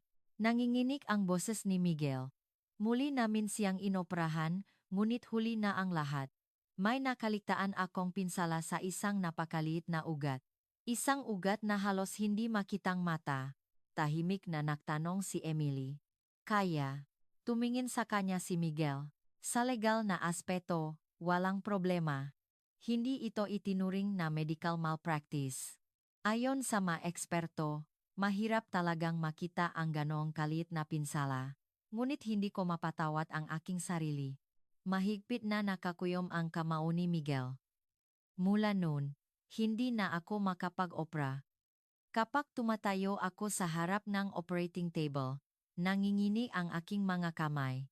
Kapag tumitingin ako sa pasyente, nakikita ko ang muhang taong namatay noong araw na iyon. Tumango si Dr. Anderson na tila naiintindihan. Kaya ka pumunta sa Amerika? Sumagot si Miguel. Gusto ko pong iwan ang lahat. Ang aking lisensya, karera, reputasyon lahat. At gusto kong matutong muli mula sa simula. Sa isang lugar kung saan walang nakakakilala sa akin, magsisimula bilang isang ordinaryong research fellow. Ngumisi si Emily. Hindi ka panipaniwala. Itinapon mo ang ganyang kahusay na karera para lang mag-ayos ng mga chart dito? Tiningnan ni Miguel si Emily ng diretso. Ito po ang landas na pinili ko. Gusto kong matutong muli. Ang tamang paraan ngang paharap sa mga pasyente, sa medisina, at sa aking sarili. Wala masabi si Emily. Ang kanyang mukha ay puno ng maghahalong emosyon. Nagbatuloy si Miguel. Ngayon, habang nag-opera, napagtanto ko. Ang kinatatakutan ko ay hindi ang pagkakamali, kundi ang kawalan ng lakas ng loob na magsimulang muli. Nagtanong si Dr. Anderson. Kung ganun, ano ang plano mo ngayon? Nag-isip si Miguel ng kaunti. Hindi ko po alam. Ngunit isang bagay ang sigurado. Isa pa rin akong doktor. At trabaho kong iligtas ang mga pasyente. Ngumiti si Dr. Anderson ng may kasiyahan. Mabuti, walang duda, isa kang espesyal na doktor, Dr. Santos. Iniligtas mo ang isang pasyente ngayon, at iyan ay isang katotohanang hindi may kakaila. Ngunit hindi pa rin kumbinsido si Emily. Pero hindi ibig sabihin niyan na tama ang ginawa mo. Wala kang lisensya sa Amerika. Ang operasyon mo kanina ay malinaw na ilegal. Sumingit si Dr. Anderson. Ako ang mananagot, Emily. Ako ang nagbigay na pahintulot. Tumutol si Emily. Pero Chief, ito ay usapin ng prinsipyo. Gaano man kahusay, kung walang lisensya, hindi pwedeng mag-opera. Iyon ang patakaran. Tahimik na nagsalita si Miguel. Tama po si Dr. Carter. Ang ginawa ko ay labag sa patakaran. Pananagutan ko po ang responsibilidad. Umiling si Dr. Anderson. Hindi, Dr. Santos. Iniligtas mo ang isang pasyente. Iyon ang pinakamahalaga. Tumingin siya kay Emily at sinabi, Emily, bilang doktor, dapat alam mo, mas mahalaga ang buhay ng pasyente kaysa sa anumang patakaran. Kinagat ni Emily ang kanyang labi. May gusto siyang sabihin, ngunit pinigilan niya. Sa halip, tumayo siya mula sa kanyang upuan at akmang lalabas ng conference room. Ngunit huminto siya sa may pinto at lumingon. Gaano ka man kahusay na doktor, dito, wala kang kwenta. Hindi basta-basta kinikilala nga Amerika ang lisensyang nga dayuhang doktor. Pagkasabi nun, lumabas si Emily. Nakatinginan ang mga naiwan sa conference room. Maingat na nagtanong ang isang residente. Dr. Santos, totoo po bang nakagawa na kayo ngang mahigit 1,000 operasyon? Tumanggos si Miguel. Opo. Sa loob na 5 taon, halos isang operasyon kada araw. Namangha ang isa pang residente. Grabe, kahit dito sa amin, bihira ang ganyan. Napangiti si Miguel ng mapait. Ngunit ang karanasang iyon ay walang silbi dito. Tumayo si Dr. Anderson at sinabi, Dr. Santos, ako na ang bahala sa nangyari ngayon. Kailangan kong i-report sa Hospital Ethics Committee, ngunit hindi magbabago ang katotohanang iniligtas mo ang isang pasyente. Yumuko si Miguel. Salamat po, Chief. Tinapik ni Dr. Anderson ang balikat ni Miguel. Hindi Dr. Santos. Dahil sa iyo, isang batang buhay ang nailigtas natin ngayon. Iyon ang pinakamahalaga.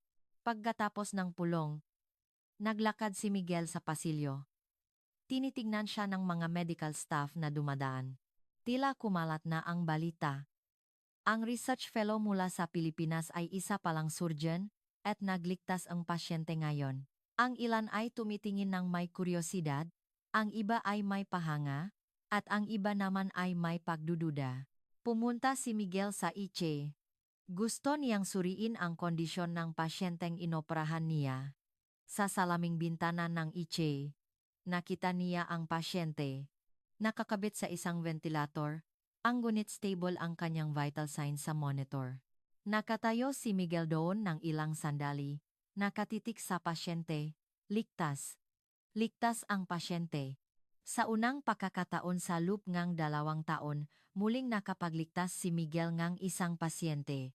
Uminit ang sulok ngang kanyang mga mata. Mabilis niyang pinunasan ito. Hindi siya dapat umiyak. Hindi pa tapos ang lahat. Nasa ICU pa ang pasyente, at ang susunod na 24 na oras ay kritikal. Ngunit alam ni Miguel, maliligtas ang pasyente. Dahil hindi niya ito nakaligtaan. Dr. Santos. May boses mula sa kanyang likuran. Lumingon si Miguel at nakita si Dr. Anderson. May hawak siyang ilang papel. Tingnan mo ito. Inabot ni Dr. Anderson ang mga papel. Kinuha ito ni Miguel at sinuri. Mga research paper mula sa mga international medical journal. Ang panggalan ng may akda. Miguel Santos. Ito ang mapapel na inilatala mo sa Pilipinas. Hinanap ko, sabi ni Dr. Anderson. Chiniginan ni Miguel ang mga papel. Mahigit 10 papel tungkol sa trauma surgery, at ilan dito ay nailatala sa mga kilalang international journal. Dr. Santos, isa ka ng kinikilalang doktor sa Pilipinas, hindi lang basta doktor, kundi isa sa pinakamahusay na siruhano, sabi ni Dr. Anderson na may pahanga. Ngayon, naiintindihan ko na kung bakit mo itinago ang lahat ng ito. Hindi ka tumakas, kundi napunta ka dito para magsimulang muli. Hindi sumagot si Miguel. Nagbatuloy si Dr. Anderson. Dr. Santos, gusto kitang tulungan. May paraan para makakuha kang pansamantalang lisensya sa Amerika. Siyempre, hindi ito isang opisyal na lisensya. Ngunit isang pahintulot para makapagsagawa kang nga medical procedures sa loob ng ospital na ito. Gagawa ako ng recommendation letter. Nagulat si Miguel at tumingin kay Dr. Anderson. Talaga po? Ngumiti si Dr. Anderson. Siyempre. Sayang kung ang isang doktor na tulad mo ay mananatiling isang research fellow lamang. Ngunit umiling si Miguel. Salamat po, Chief. Pero sa tingin ko, hindi pa po ako handa. Nagpakita ni pagtataka si Dr. Anderson. Bakit? Perpekto ang operasyon mo kanina. Sumagot si Miguel. Nagawa ko po iyon ngayon. Ngunit hindi ko alam kung magagawa ko ulit sa susunod. May takot pa rin po sa loob ko. Tumango si Dr. Anderson na tila naintindihan. Sige, hindi kita pipilitin. Ngunit kapag handa ka na, sabihin mo lang. Tutulungan kita. Yumuko si Miguel. Salamat po. Muling tinapik ni Dr. Anderson ang balikat ni Miguel at naglakad palayo. Muling tumayo si Miguel sa harap ng salaming bintana ng ICU. Stable pa rin ang pasyente, at maingat siyang inaalagaan ng manars. Tiningnan ni Miguel ang kanyang nga kamay. Ngayon, nagligtas ng buhay ang nga kamay na ito. Hindi nanginginig, walang takot, perpekto. Baka sakaling makapagsimula siyang muli. Ngunit noon, isang malamig na boses ang narinig niya mula sa likuran. Bakit? Lumingon si Miguel, at nakita si Emily. Namumula ang kanyang mamata, at nangingini ang kanyang boses. Bakit hindi mo sinabi agad? Kung ganyan ka pala kahusay na doktor, bakit hindi mo sinabi mula sa simula? Tinitigan ni Miguel si Emily. May galit sa kanyang mamata, ngunit mas malaki ang pakalito, dahan-dahang nagsalita si Miguel. Hindi ko po masabi. Dahil sa sandaling sabihin ko, kailangan ko na namang harapin ang nakaraang tinakasan ko. Yumiling si Emily. Hindi ko maintindihan. Sa ganyang kahusay na doktor, bakit kailangan mong magtago? Dahil lang ba sa isang pasyenteng namatay? Naging mababa ang boses ni Miguel. Dr. Carter, naranasan mo na po bang mamatayan ng pasyente? Nag-alinlangan si Emily ng kaunti. Lahat naman nakakaranas niyan. Tumango si Miguel. Opo, lahat nakakaranas. Ngunit iba po sa akin. Dahil ang pasyenteng iyon, ang una kong pagkakamali. Nagbago ang tingin ni Emily. Una, sumagot si Miguel. Sa mahigit 1,000 operasyon, isang pagkakamali. At iyon ang sumira sa akin. Tumingin si Miguel sa labas ng bintana at nagbatuloy. Ang pasyenteng iyon ay 28 taong gulang, bagong kasal, at 2 buwan ng buntis ang asawa. Nang dalhin siya dahil sa aksidente, kumpiyansa ako, nasanay na ako sa ganitong operasyon. Perpekto ang operasyon. Nahinto lahat ng pagdurugo, natahi lahat ng nasirang organ. Sabi ngang kasamahan ko, magaling ang ginawa ko, at naniwala rin ako. Tahimik na nakikinig si Emily. Nagpatuloy ang boses ni Miguel. Ngunit 1 oras pagkatapos ng operasyon, muling nagshock ang pasyente. Muli namin siyang inoprahan, ngunit huli na ang lahat. Isang napakalit na ugat. Wala pang 1 milimetro ang patuloy na nagdurugo. Halos hindi makita na mata. Ngunit nakamamatay na pakdurugo. Mahigpit na nakakuyom ang kamao ni Miguel. Namatay ang pasyente sa operating table. Sa harap ko mismo, tahimik na nagtanong si Emily. Kaya, tumingin sa kanya si Miguel. Nang gabing iyon, dumating ang asawa niya. Buntis, ngunit hindi umiyak, hindi sumisiga. Nagtanong lang siya, patay na po ba talaga ang asawa ko? Nanginginig ang boses ni Miguel. Hindi ako makasagot. Yumuko na lang ako. Tumayo siya doon ng ilang sandali at tahimik na tumalikod. At sa may pinto, huminto siya at nagsalita. Ayos lang po. Hindi ninyo kasalanan. Lumaki ang mga mata ni Emily. Nagipatuloy si Miguel. Ang masalitang iyon ang lalong sumira sa akin. Kung nagalit siya, kung sinumbatan niya ako, baka nakayanan ko pa. Ngunit pinatawad niya ako, kahit hindi ko mapatawad ang aking sarili. Namula ang sulok ng mga mata ni Miguel. Mula nun, hindi na ako makapag-opera. Kapag tumatayo ako sa harap ng operating table, nakikita ko ang mukha ng babaeng iyon. Kapag tumitingin ako sa pasyente, nakikita ko ang imahe ng matay na lalaki. Nanginginig ang aking makamay, hindi ako makahinga, wala akong magawa. Wala masabi si Emily. Nagpatuloy si Miguel. Sinabi nga kasamahan ko na naintindihan nila, ngunit nababasa ko ang pakadismaya sa kanilang mata. Ang pakadismaya sa isang siruhanong nakagawa ng perpektong 1,000 operasyon, ngunit gumuho sa isang pagkakamali. Kaya iniwan ko ang lahat. Umalis ako sa Pilipinas, pumunta sa isang lugar kung saan walang nakakakilala sa akin. Sa Amerika. Nanginginig ang boses ni Emily nang magtanong. Bakit sa Amerika pa? Napangiti si Miguel ng mapait. Dahil dito, walang silbi ang aking lisensya bilang doktor sa Pilipinas. Gusto kong magsimulang muli. Hindi bilang isang doktor, kundi bilang isang ordinaryong tao. Walang bigat ng responsibilidad na magligtas ng pasyente, walang pressure na kailangang maging perpekto. Ganung buhay. Nanahimik si Emily ng ilang sandali. At tahimik siyang nagsalita. Mayroon din akong halos kaparehong karanasan. Tumingin sa kanya si Miguel. Ipinikit ni Emily ang kanyang mga mata. Labing, 4 na taong gulang ako noon. Namatay ang tatay ko sa ngang isang ospital. Acute myocardial infarction. Ang doktor na humawak sa kanya noon ay isang Asyano. Nagibago ang gitingying ni Miguel. Nagpatuloy si Emily.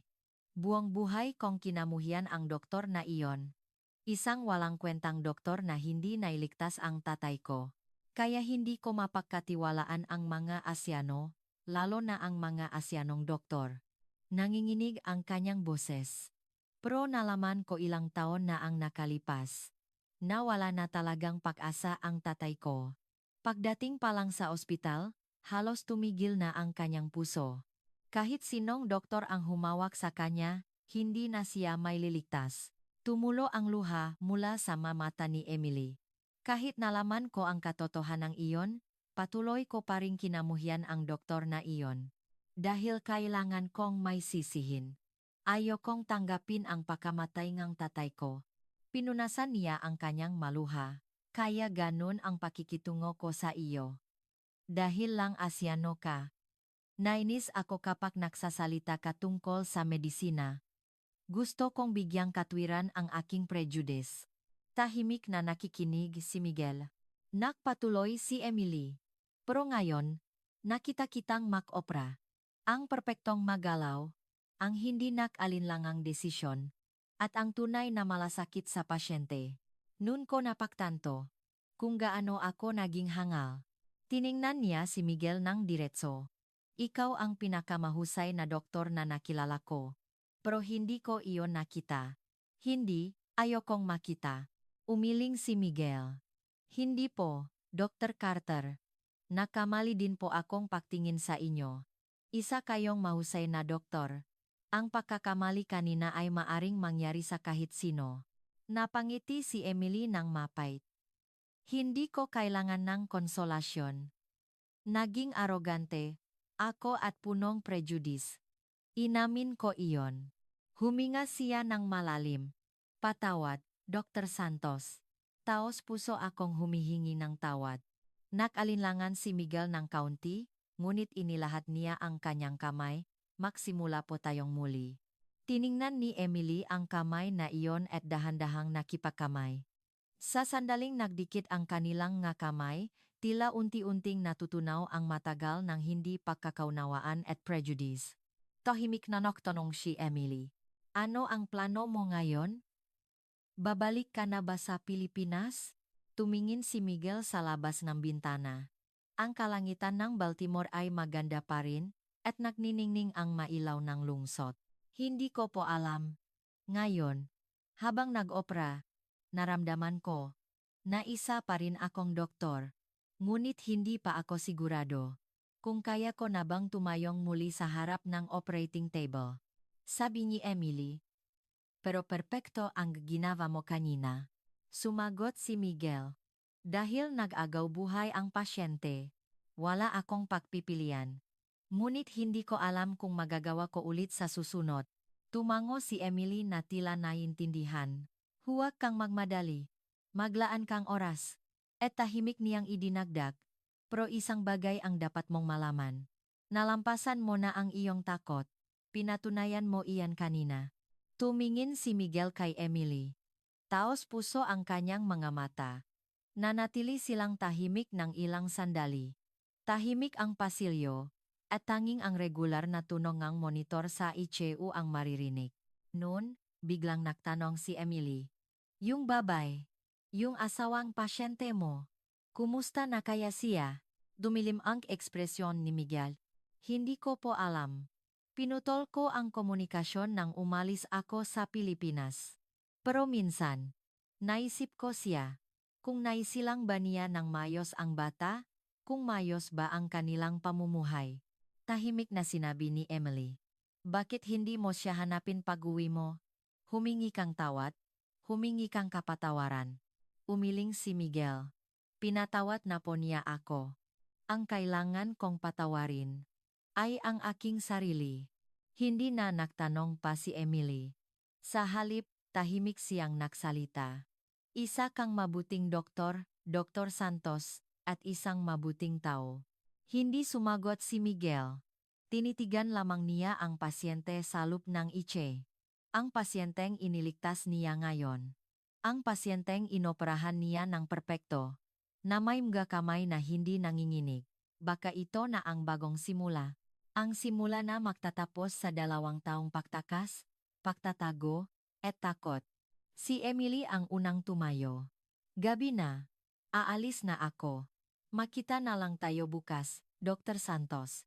Tumango si Miguel. Mag-ingat po kayo sa pag-uwi. Naglakot si Emily siya pa siyo at huminto. Lumingon siya at naksalita. Nga pala, yung galok na kasyal. Seryoso ako doon. Nagulat si Miguel at tumingin sa kanya. Ngumiti si Emily. Nakaligtas ka ng tao, di ba? Ngayon, hindi alam ni Miguel kung ano ang sasabihin. Tumawa si Emily ng mapaglaro, kumawi, at naglakad palayo sa pasilyo. Pinanood ni Miguel ang kanyang papalayong likod ng ilang sandali. At napangiti siya ng bahagya. Sa unang pakakataon, pagkatapos ng mahabang panahon, isang tunay na ngiti mula sa puso. At lumipas ang 3 buwan. Maraming nagbago sa loob ng 3 buwan. Hindi na nagtatago si Miguel sa isang sulok, at iba na ang pakikitungo sa kanyang mga tao sa ospital. Opisyal pa rin siyang research fellow, ngunit itinuturing na siyang isang senior na doktor. Lalo na si Emily, na lubos siyang nagbago. Humihingi siya ng payo kay Miguel. Tinatalakay ang mga mahihirap na kaso. At minsan, nag-usap sila habang nakakape. Isang umaga ng Mayo. Pagdating ni Miguel sa ospital, tinawag siya ni Dr. Anderson. Dr. Santos, may oras ka ba? Sumunod si Michael sa opisina ng chief. Sa mesa ni Dr. Anderson, mayroong isang folder na makadokumento. Ano po ito? Tanong ni Michael. Ngumiti si Dr. Anderson. Isang pansamantalang sertipikasyon medikal na inaprubahan ni US Department of Health. Nakapangalan sa iyo. Nagulat si Miguel at kinuha ang mga dokumento. Nakasulat doon ang pangalan ni Miguel Santos, kasama ang isang pansamantalang lisensya medikal na may bisa sa loob ng 1 taon. Paano po ito? Sumagot si Dr. Anderson. Gawa ako ngang recommendation letter. At sinuportahan ito ngang direktor ng ospital. At ang mapamilya ng mapasyenteng iniligtas mo ay naksumite ngang petition. Sa lumang 3 buwan, official kang research fellow. Ngunit sa katotohanan, marami kang nailigtas na pasyente. Hindi makapagsalita si Miguel. Nakpatuloy si Dr. Anderson. Siyempre, hindi ito isang opisyal na lisensya. Ngunit sa loob ng ospital na ito, maaari kang mag-opera at direktang gamutin ang mga pasyente. Kumusta, Dr. Santos? Handa ka na bang magsimulang muli? Pinagmasdan ni Miguel ang mga dokumento ng ilang sandali. Nanginginig ang kanyang mga kamay. Ngunit sa pagkakataong ito, hindi dahil sa takot. Dahil sa pananabik. Salamat po, Chief. Mababang ngunit matatag ang boses ni Miguel. Ngunit, napagpasyahan ko na pong bumalik sa Pilipinas. Nagulat si Dr. Anderson. Sa Pilipinas? Bakit? Pwede ka nang magsimula muli dito. Sumagot si Miguel. Gusto ko pong dalhin ang mga natutunan ko dito pabalik sa Pilipinas. At gusto kong tapusin ang mga bagay na hindi ko natapos. Tumango si Dr. Anderson na tila naiintindihan. Tungkol sa asawang pasyente mo, di ba? Nagulat si Miguel at tumingin kay Dr. Anderson. Ngumiti si Dr. Anderson. Nakikita ko sa iyong mga mata. Hindi mo pa natatapos ang trabahong iyon. Dahan-dahang tumango si Miguel. Opo, kailangan kong ayusin ang mabagay na tinakasan ko. At para makapagsimula muli, kailangan kong makaroon ng mayos na pagtatapos. Tinapik ni Dr. Anderson ang balikat ni Miguel. Mabuting desisyon, Dr. Santos, ngunit mangako ka. Kung gusto mong bumalik sa Amerika, tawagan mo ako. Palagi kang malugot na tatanggapin dito. Yumuko ng malalim si Miguel. Salamat po, Chief. Hinding-hindi ko po malilimutan. Nagkamayan silang dalawa. Parang guro at estudyante. Hindi, parang makasamahan. Isang mainit na pakikipakamay. 1 linggo ang lumipas, huling araw na ni Miguel sa trabaho. Nahanda ngang maliit na paalam ang nga tao sa ospital. Ang nga residente ay nagpasalamat kay Miguel. Dr. Santos, marami kaming natutunan sa inyo. Isa kayong tunay na doktor. Nakipakamay si Miguel sa bawat isa sa kanila. 3 buwan na ang nakalipas, sila ang mataong hindi siya pinapansin. Ngayon, makasamahang may pagalang. Si Emily ay tahimik sa buwang palam. Hindi siya nagsabi ng congratulations. At hindi rin siya tumingin sa mata ni Miguel. Pagkatapos ng paalam, habang nag-ayos ng gamit si Miguel, dumating si Emily. Namumula ang kanyang mamata. Talaga bang alis ka na? Tanong ni Emily. Tumango si Miguel. Oh, kailangan kong umalis. Nag-alinlangan si Emily ng kaunti. Pagkatapos ay kinuha ang isang maliit na kahon mula sa kanyang bulsa. Tanggapin mo ito. Binuksan ni Miguel ang kahon. Sa loob, mayroong isang maliit na medalya. Isang medalya ng karangalan mula sa American Medical Association. Sa akin yan. Nakuha ko noong napili akong outstanding resident. Nanginginig ang boses ni Emily. Dalhin mo. Mas karapat-dapat ka. Umiling si Miguel. Hindi ko po matatanggap. Sa inyo po yan, Dr. Carter. Hinawakan ni Emily ang kamay ni Miguel. Pakiusap, tanggapin mo. Dahil sayo, natutunan ko kung ano ang tunay na doktor. Kung paano alisin ang prejudice. Kung paano tratuhin ang mga pasyente nang may tunay na malasakit. Tumulo ang luha mula sa kanyang mamata, at mamimiss kita. Tinitigan ni Miguel si Emily. Noong una silang makita, malamig siya at arogante. Ngunit ngayon, umiyak siya ng may tunay na damdamin. Tahimik na sinabi ni Miguel. Magiging isang mahusay na doktor si Dr. Carter. Isa na po kayong mahusay na doktor. At balang araw, tutulungan mo rin ang iba, tulad ng tulong na natanggap ko. Tumango si Emily. Gagawin ko. Tinanggap ni Miguel ang medalya. At mula sa kanyang bag, kinuha niya ang isang maliit na aklat. Ito po ang koleksyon ng ma-research paper na isinulat ko sa Pilipinas. Tungkol sa trauma surgery. Baka makatulong po ito sa inyo, Dr. Carter. Tinanggap ni Emily ang aklat at hinaplos ang pabalat. Nakasulat doon ang pangalan ni Miguel sa Tagalog. Nanatili silang tahimik ng ilang sandali. At biglang niyakap ni Emily si Miguel. Salamat, Dr. Santos. Maraming salamat. Nagulat si Miguel ng sandali, ngunit marahan niyang tinapik ang kanyang likod. Ako po ang dapat magpasalamat. Dahil sa inyo, Dr. Carter, nakaroon akong lakas ng loob na magsimulang muli. Umiyak si Emily ng ilang sandali bago humiwalay. Pinunasan niya ang kanyang maluha at ngumiti. Mag-text ka kapag nasa Pilipinas ka na, ha? Kahit paminsan-minsan. Nangako si Miguel. Oh. Tinitigan ni Emily si Miguel sa huling pakakataon bago naglakad palayo sa pasilyo. Sa may pinto, huminto siya ng kaunti. Lumingon siya at nagsalita. Yung alok na kasal, seryoso ako doon. Kung babalik ka sa Amerika. Napatawa si Miguel. Pag-isipan ko. Ngumiti rin si Emily, kumawe, at nawala. Isang taon ang lumipas. Sa Maynila, bumalik si Miguel sa Philippine General Hospital Department of Surgery at muling nagsimulang mag-opera. Noong una, nanginginig ang kanyang makamay, ngunit ang kanyang karanasan sa Amerika ang sumuporta sa kanya.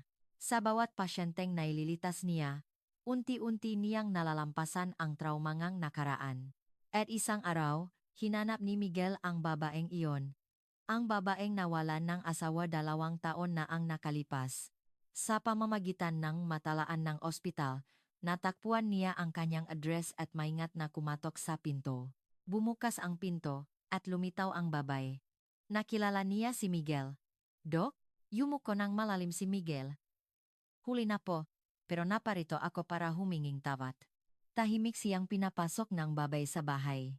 Sa sala, may isang batang lalaki na mukhang 3 taong gulang na naglalaro ng laruan. Anak ko po. Ang pangalan niya ay Kaito, sabi ng babae. Tinitigan ni Miguel ang bata. Kamukhang kanyang ama. Nagpatuloy ang babae. Paboritong pangalan po iyan ng asawa ko. Sabi niya, kapag nakaanak kaming lalaki, Kaito ang ipapangalan namin. Wala masabi si Miguel. Nag-alok ng saa ang babae at nagsalita. Hindi po ninyo kasalanan, Dok. Sinabi ko na po iyon nun.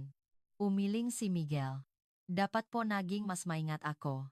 Kahit gaano kaliit na ugat, hindi ko dapat nakaligtaan. Ngumiti ang babae. Tao lang din po kayo, Dok. Nakakamali rin. Siguradong naintindihan din iyon ng asawa ko. Tumulo ang luha mula sa mga mata ni Miguel. Patawad po. Patawad po talaga. Hinawakan ng babae ang kamay ni Miguel. Ayos lang po, Dok. Alam kong ginawa ninyo ang lahat. At hindi ko po kayo kinamuhian. Umiyak si Miguel ng ilang sandali. Ang mga emosyong kinimkim niya sa loob ng 2 taon ay bumuhos. Pagkaraan ng ilang sandali, pinunasan ni Miguel ang kanyang mga luha at tumayo. Salamat po. Pakiramdam ko, napatawad na ako. Sabi ng babae, wala naman pong dapat patawarin, Dok. At may hihilingin po sana ako, tumingin si Miguel. Kahit ano po, itinuro ng babae ang bata. Paglaki po ng batang ito, gusto niyang maging doktor. Sa panahong iyon, pwede po ba kayong magturo sa kanya?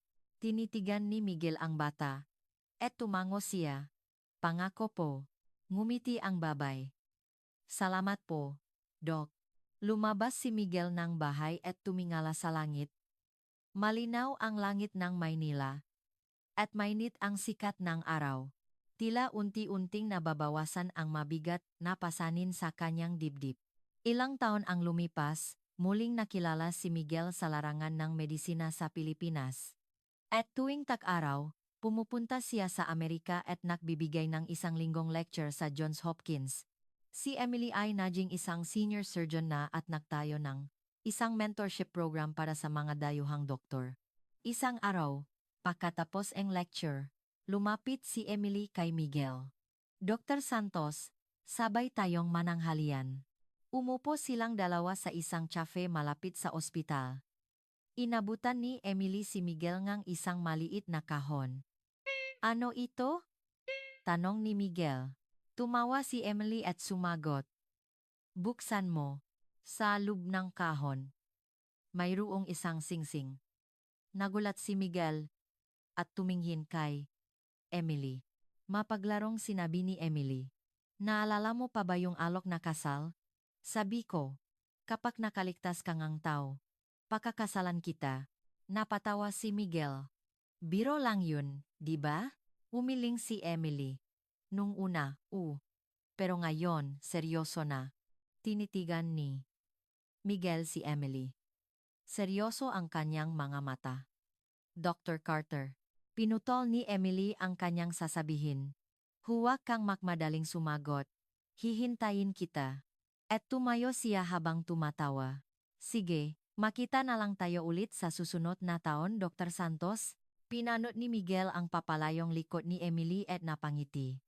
Habang inilalagay ang kahon ng singsing sa kanyang bulsa, naisip ni Miguel, kakaiba talaga ang buhay. Sa Amerika kung saan siya tumakas, natakpuan niya ang lakas ng loob na magsimulang muli. Ang babaeng dating nangungutya sa kanya ay isa na ngayong mahalagang tao. At higit sa lahat, muli na siyang nakakapagligtas ng mapasyente. Na may makamay na hindi nanginginig, at isang pusong walang takot, lumabas si Miguel ang ospital at tumingala sa langit. Ang langit ng Baltimore at ang langit ng Maynila, isang langit lang pala. At sa ilalim ng langit na iyon, ngayon, magliligtas na naman si Miguel ng mga pasyente. Bilang isang tunay na doktor.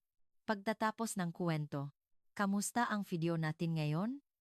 Kahit na makatulad ang panimula, ito ay mga tunay na bagong video.